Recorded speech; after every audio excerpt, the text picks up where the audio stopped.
à vous pour cette nouvelle année.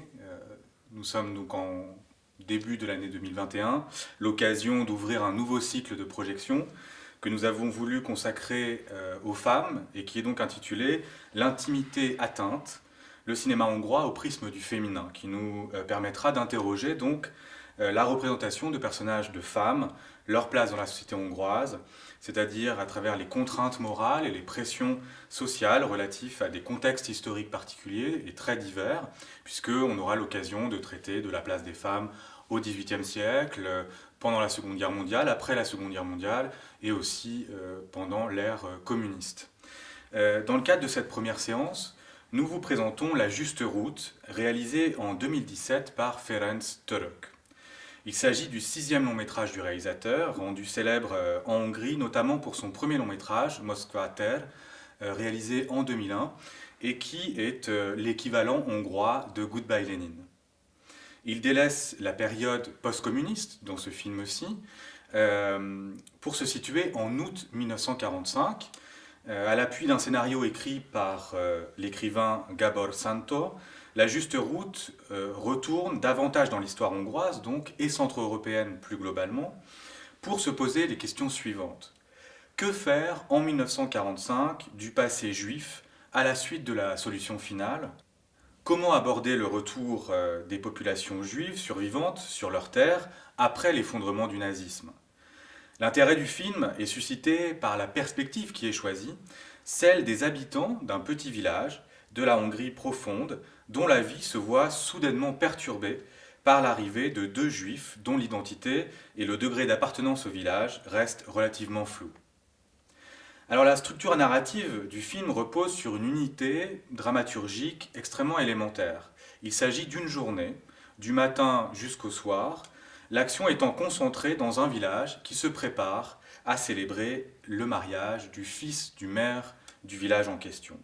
Le fils raconte les multiples tragédies intimes et personnelles qui se jouent à l'ombre d'une autre tragédie passée, bien plus grande au niveau historique, le massacre systématique des Juifs d'Europe centrale à travers leur déportation dans les camps de concentration et d'extermination nazis.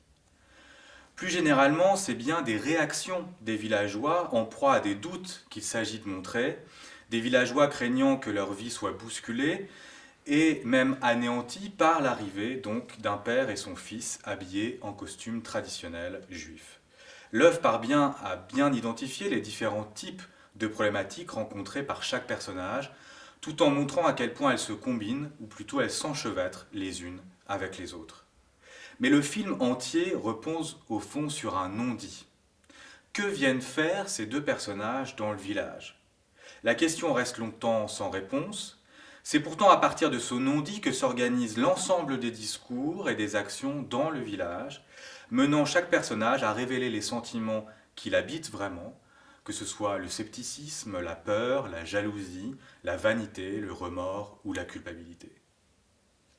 Notons que ce film se déroule donc dans l'immédiat après-guerre, un moment charnière pour la Hongrie, au niveau politique, puisque les relents conservateurs, voire nationalistes et antisémites, continuent de prospérer dans la société, en particulier dans les zones rurales, tandis qu'au niveau national s'impose un gouvernement et une administration de type communiste, sous l'œil attentif et pesant de Moscou.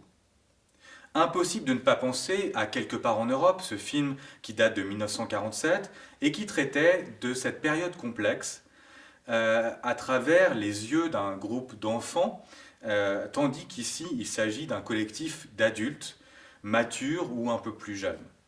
La question étant la même, c'est-à-dire celle de la transmission. Doit-on transmettre ou non le traumatisme passé? On peut également penser au film polonais Cendré Diamant d'Andrzej Wajda, lequel traitait, comme dans La Juste Route, des tiraillements émotionnels induits par le contexte politique explosif d'après-guerre. Si dans le film se développe un véritable suspense, on le doit aussi au traitement de l'espace et du temps dans le film.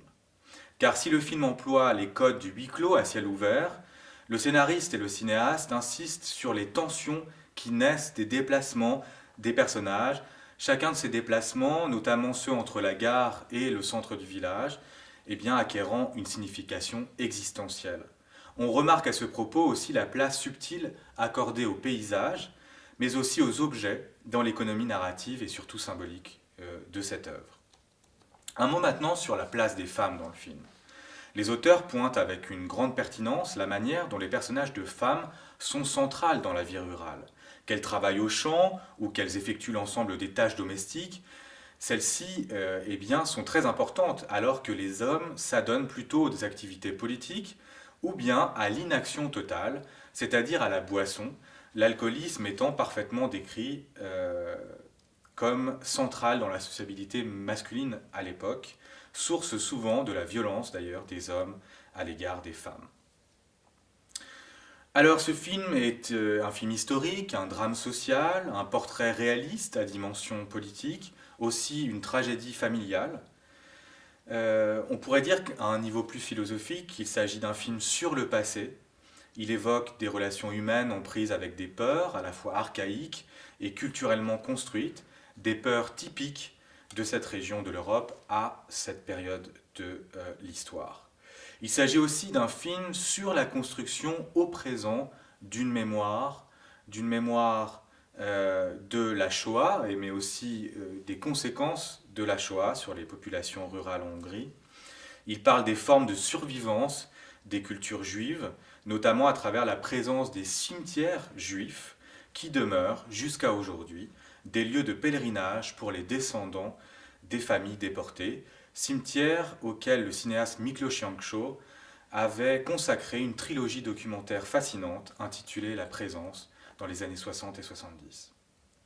Alors la crise sanitaire ne nous permet pas de lancer des débats sur le film et sur l'ensemble des questions qu'il pose, et j'en suis bien sûr attristé. Voir ce film en salle offrirait également une toute autre expérience que de le voir sur un petit écran. Malgré cela, dans l'attente de nous retrouver en chair et en os très prochainement, j'espère que vous apprécierez ce film atypique, à la photographie absolument époustouflante en noir et blanc, vous le verrez. Bon film à tous.